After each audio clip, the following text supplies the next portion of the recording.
परिवर्तन की आंधी राजनीतिक शक्तियां हैं जो जानती है कि अगर लड़ाई नहीं हुई, समाजवादी लोग जिस रास्ते पर प्रदेश को लेके जा रहे हैं, यही नौजवानों को रोजगार। यहाँ उत्तर प्रदेश की जनता का जीवन व्यतीत करना बहुत ही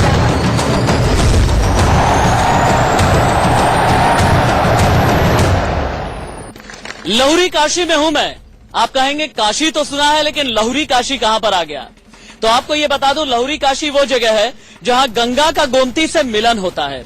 लहुरी काशी उत्तर प्रदेश के पूर्वांचल के गाजीपुर को कहा जाता है।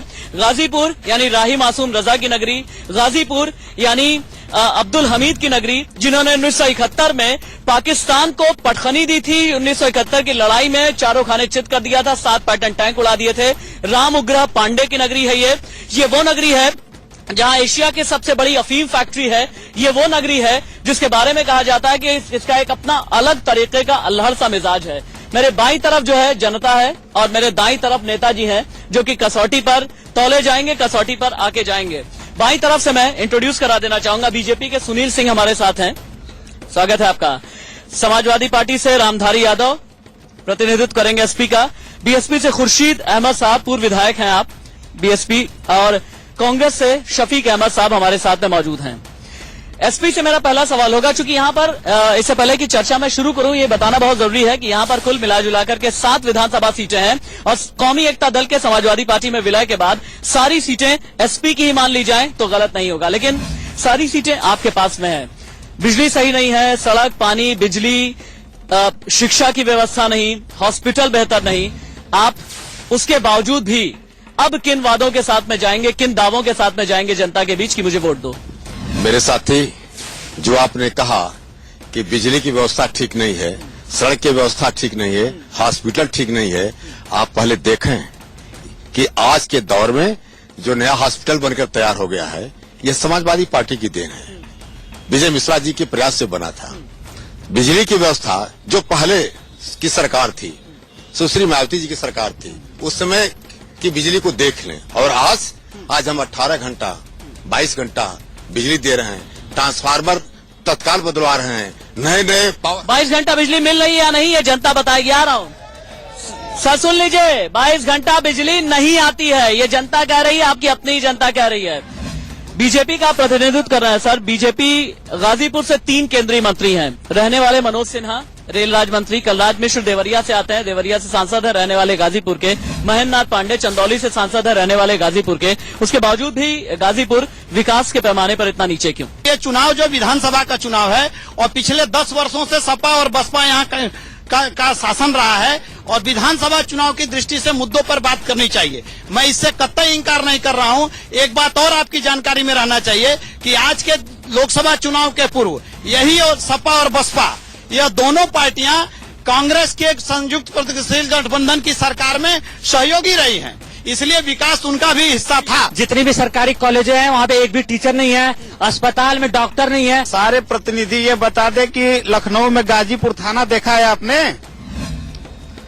आजादी के बाद से गाजीपुर सदर पूरे जिले का विकास गाजीपुर थाना के बराबर भी नहीं हो पाया है। इन लोगों की अनदेखी है। आपने मौका परस ठगबंधन बना लिया समाजवादी पार्टी के साथ, इसका जवाब क्या है? ऐसा है कि कोई मौका परस ठगबंधन नहीं है।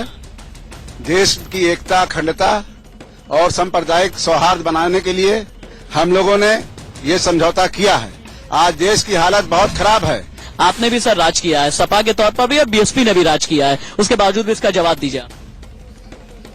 भाई, बिल्डिंगों से तो इलाज होता नहीं है। आप बेहतर डॉक्टर नहीं दे पाए। आज गाजीपुर हॉस्पिटल में कोई जिम्मेदार कौन है?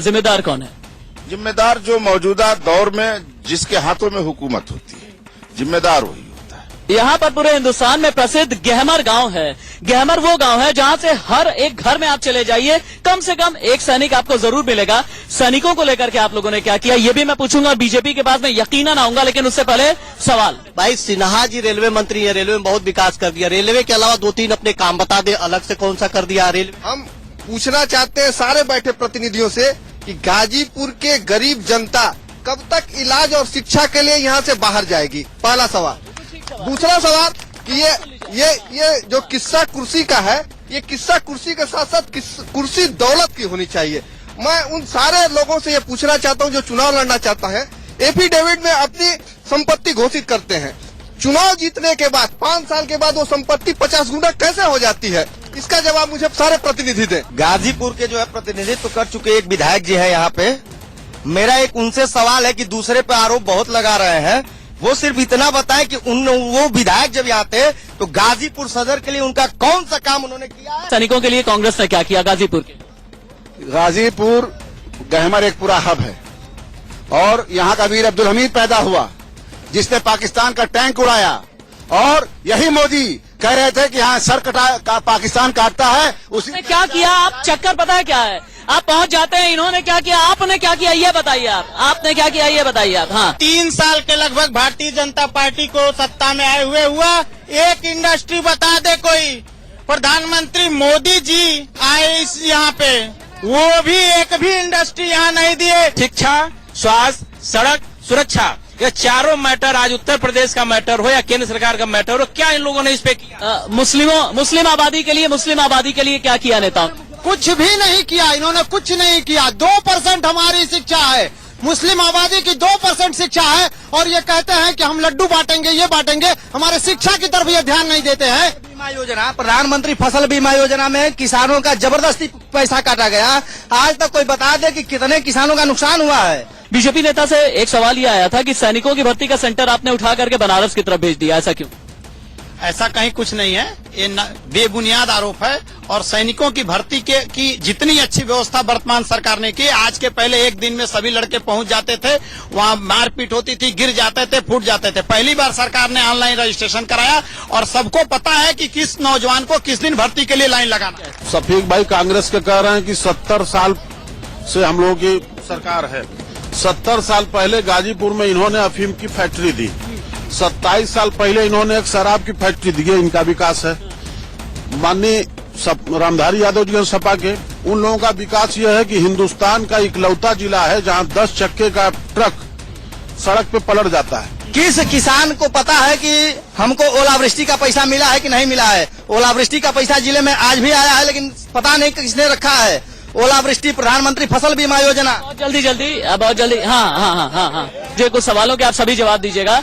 अगर सरकार बनती है, आप आते हैं, 3 ऐसी चीज गाजीपुर के लिए आप क्या करेंगे कि इसका विकास हो? भारतीय जनता पार्टी की अगर उत्तर प्रदेश में सरकार होती है तो एक ही मंत्र पर भारतीय जनता पार्टी का विचारधारा है, अंत्योदय की विचारधारा से हम काम करते हैं, सबका साथ सबका विकास की चिंता। शिक्षा, सुरक्षा और हॉस्पिटल, बिजली की सुंदर व्यवस्था कर दूंगा। शिक्षा, सुरक्षा और हॉस्पिटल की बात कर रहे हैं। अगर आपकी सरकार आती है तो आप गाजीपुर को क्या देंगे? सबसे पहले सभी को इंसाफ, पार्शियलिटी, पक्षपात खत्म, सबको इंसाफ। ऐसा नहीं कि कोई माफिया होगा और कोई शरीफ होगा। ठीक है। आप जो है इस गठबंधन में आप क्या करेंगे अगर आपकी सरकार आती? हम नौजवानों को रोजगार उपलब्ध कराएंगे, और यहाँ पर सड़क बनवाएंगे, पानी दिलवाएंगे, बिजली की व्यवस्था करवाएंगे, और सैनिकों के लिए विशेष कार्यक्रम लगाएंगे। सैनिकों का एक अलग अस्पताल यहाँ अलग से खुलवाएंगे। देखिए, ये यहाँ पर युवा भी हैं, यहाँ पर किसान भी हैं, यहाँ पर शिक्षाविद भी हैं, यहाँ पर नेता भी हैं, और कहते हैं ना कि जब जनता की पलटनियां चलती है तो फिर दुनिया झकझोर तरीके से हिलने लगती है। गाजीपुर में सियासत की ये दुनिया झकझोर तरीके से हिल रही है। गाजीपुर केंद्र में भी मंत्री देता है, गाजीपुर राज्य में भी मंत्री देता है, लेकिन विकास के लिए ये तरस रहा है। कुछ लोगों का ये कहना है कि यहाँ पर विकास नहीं बल्कि कई चीजों का विनाश हुआ जा रहा है। लेकिन उम्मीद ये करते हैं कि इस बार के चुनाव के बाद ये नेता अपने वादों पर खरे उतरें और जनता के लिए गाजीपुर एक बार फिर से बुलंद सोच वाला और फिर एक बुलंद सी नगरी वापस से बन सके। किस्सा कुर्सी का ये कारवां आज गाजीपुर से यहीं पर रुकता है। बाकी खबरों के लिए आप देखते रहिए इंडिया न्यूज। नमस्कार।